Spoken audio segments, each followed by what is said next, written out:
کہا جاتا ہے کہ دانشوری، دانائی، عقل مندی یہ کسی کے باپ کی میراث نہیں۔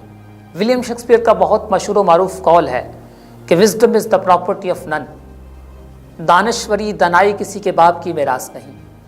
آئنسٹائن کے نام سے کون واقف نہیں؟ آئنسٹائن کا نام تو ہم سب لوگوں نے سن رکھا ہوگا۔ آئنسٹائن وہ شخص ہے جس کے بغیر فزکس تقریباً نامکمل ہے، اور فزکس کے بغیر شاید ہماری زندگی کچھ نہیں۔ آئنسٹائن کا ایک ڈرائیور تھا، وہ ہمیشہ اس کے ساتھ رہتا تھا، ڈرائیو کرتا تھا۔ تو ایک دن اس نے آئنسٹائن سے کہا کہ تمہارے لیکچرز اتنے آسان ہیں کہ اسے کوئی بھی شخص سمجھ سکتا ہے۔ آئنسٹائن نے کہکا لگایا، اس نے کہا کہ آئنسٹائن اتنا عام نہیں ہے کہ وہ ہر شخص کی سمجھ میں آ جائے۔ وہ کسی یونیورسٹی میں لیکچر کے لیے جا رہے تھے، ڈرائیور نے کہا کہ ٹھیک ہے، آج ایسا کرتے ہیں کہ آپ کو وہاں پر کوئی نہیں جانتا، تو آج لیکچر میں دوں گا اور آپ میرے ڈرائیور بن کر جانا۔ آئنسٹائن مسکرایا، اس نے کہا کہ ٹھیک ہے۔ جب وہ لوگ یونیورسٹی میں پہنچے تو آئنسٹائن کی جگہ پر اس کے ڈرائیور نے لیکچر دیا۔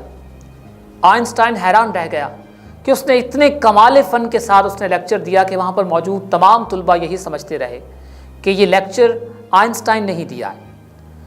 لیکچر ختم ہونے کے بعد ایک نوجوان کھڑا ہوا، اس نے آئنسٹائن سے کہا، اس نے کہا کہ جناب یہ ایکویشن مجھے سمجھا دیجئے۔ آئنسٹائن بہت حیران ہوا، اس نے کہکا لگایا، اس نے مسکرایا اور اس نے ڈرائیور کی طرف دیکھا کہ اب یہ واقعی پکڑا جائے گا کیونکہ اس کو تو یہ ایکویشن آتی نہیں۔ تو اس پر اس ڈرائیور نے مسکراتے ہوئے کہا کہ بیٹا یہ تو اتنی آسان ایکویشن ہے کہ یہ تو میرے ڈرائیور کو بھی آتی ہے، driver please solve this equation.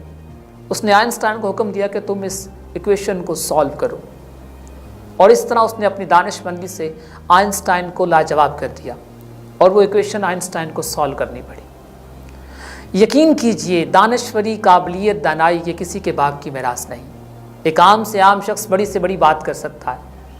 تو اس لیے لوگوں کو کبھی بھی حقیر مت جانیے، لوگوں کی قدر کرنا سیکھیے۔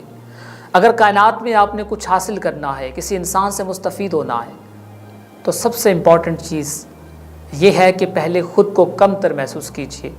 آپ کسی سے اس وقت تک کچھ نہیں سیکھ سکتے جب تک آپ اس کو خود سے بہتر نہیں سمجھیں گے۔ آپ کے اندر انا کی، خودداری کی اور انا پرستی کی ایک ایسی دیوار قائم ہو جائے گی جو آنے والی ہر دانشورانہ گفتگو کو، ہر خوبصورت بات کو آپ کے سامنے رکاوٹ بن جائے گی، اور آپ کسی سے کچھ بھی نہیں سیکھ پائیں گے۔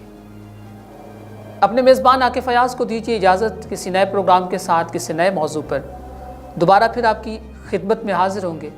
تب تک کے لیے مجھے اجازت دیجیے اور دیکھتے رہیے نظائر نیوز، کیونکہ ہم سنتے ہیں آپ کے دل کی آواز۔